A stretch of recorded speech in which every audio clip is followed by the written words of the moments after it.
नमस्कार। निर्माण आईएएस के ऑडियो आर्टिकल में आपका स्वागत है। आज हमारी चर्चा का विषय है ऑनलाइन वोटिंग प्रणाली क्या चुनाव तंत्र का एक विकल्प बन सकती है। 21वीं सदी सूचना प्रौद्योगिकी की सदी है। रक्षा, शिक्षा, वित्त समेत तमाम सारे क्षेत्र आज ऑनलाइन हैं।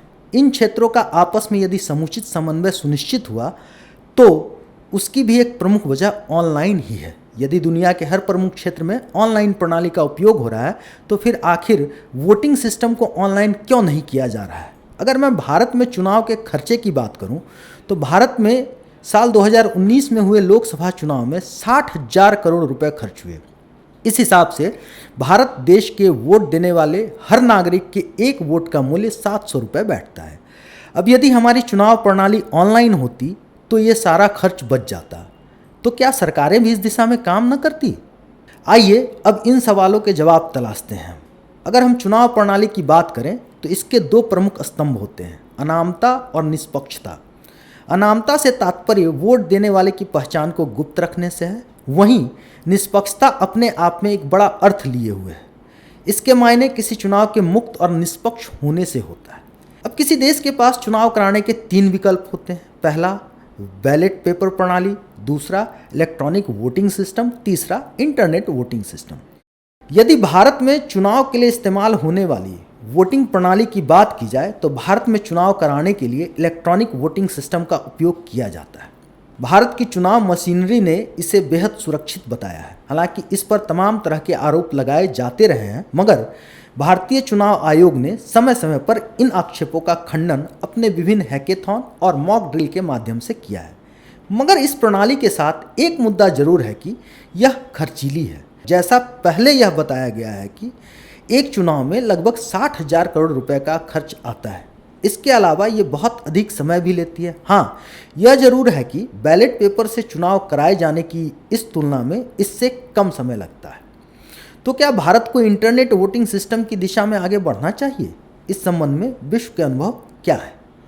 विश्व में सबसे पहले एस्टोनिया द्वारा साल 2005 में इंटरनेट के माध्यम से वोटिंग कराए जाने की शुरुआत हुई। वहां अभी भी इंटरनेट के माध्यम से ही वोटिंग हो रही है। नॉर्वे ने साल 2012-13 में इंटरनेट वोटिंग की शुरुआत की, मगर थोड़ी समय के बाद उसने इसे अपने यहाँ बंद कर दिया। कनाडा, फ्रांस और ऑस्ट्रेलिया ने भी कुछ ऐसा ही किया। अब सवाल यह है कि यदि इंटरनेट वोटिंग सिस्टम इतना सस्ता और कम समय लेने वाला है तो तकनीकी रूप से इतने कुशल देश भी क्यों इससे पल्ला झाड़ लेते हैं? इसका जवाब है इंटरनेट वोटिंग तंत्र की असुरक्षा। अब इंटरनेट वोटिंग तंत्र की असुरक्षा क्या है?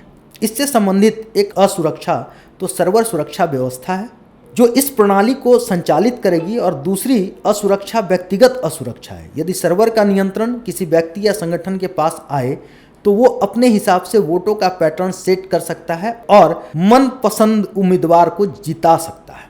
इससे तो लोकतंत्र की मूल भावना ही खत्म हो जाएगी। लोकतंत्र में जनता के लिए जनता द्वारा ही सरकारें चुनी जाती हैं। अब अगर इधर भी सरकारों का चुनाव किसी के इशारे पे होने लगेगा तो फिर यह एक किस्म की मनमाफिक चैनशाही की स्थिति आ जाएगी जो एक निरंकुश शासन का आधार तय करेगी। इससे जुड़ी एक समस्या यह भी है कि वोट देने वाले का डेटा भी इस तंत्र को चलाने वाले किसी एक व्यक्ति के पास पहुंच सकता है। यह गुप्त मतदान की अवधारणा के खिलाफ भी होगा। जीता हुआ प्रत्याशी वोट न देने वाले के खिलाफ दुर्भावना से भी काम कर सकता है। अब मैं उस देश की बात करूंगा जिसने इस प्रणाली को अपनाया और आज भी उसके यहाँ ये जारी है। एस्टोनिया में इंटरनेट वोटिंग के माध्यम से चुनाव कार्य संपन्न कराए जाते हैं। वहाँ की इंटरनेट वोटिंग प्रणाली पर हेल्गर लिप्मा नामक साइबर एक्सपर्ट ने एक श्वेत पत्र जारी किया और उसने बताया कि यह तंत्र पूरी तरह से सिक्योर नहीं है, इसमें काफ़ी सारी खामियां हैं। एस्टोनिया के ही वोटर पावो ने साल 2011 में अपने सिस्टम में एक ट्रोजन वायरस के सहारे अपने ही वोट को बदल दिया। इस तरह यदि हम देखें तो यह सिस्टम पूरी तरह से सिक्योर नहीं है। यही कारण है कि विभिन्न देश इस दिशा में आगे नहीं बढ़ पा रहे हैं। भारत में तो इंटरनेट वोटिंग तंत्र को मजबूत करने में तमाम सारी दिक्कतें हैं। भारत में टेलीडेंसिटी ही 85 के आसपास है। इसके अलावा भारत का एक बहुत बड़ा हिस्सा ग्रामीण इलाकों में बसता है। वहाँ के हालात तो और भी बुरे हैं। वहाँ न तो लोगों के पास मोबाइल फ़ोन है और न ही इतनी तीव्र डेटा संचार अवसंरचना है। ऐसे में भारत यदि इस दिशा में आगे बढ़ता है तो भारत को बहुत दिक्कतों का सामना करना पड़ेगा। अब सवाल यह है कि क्या इंटरनेट वोटिंग सिस्टम को सुरक्षित नहीं बनाया जा सकता है? इस दिशा में अभी बहुत सारा शोध कार्य बाकी है। ब्लॉकचेन तकनीकी के माध्यम से सुरक्षित इंटरनेट वोटिंग तंत्र पर शोधार्थी काम कर रहे हैं।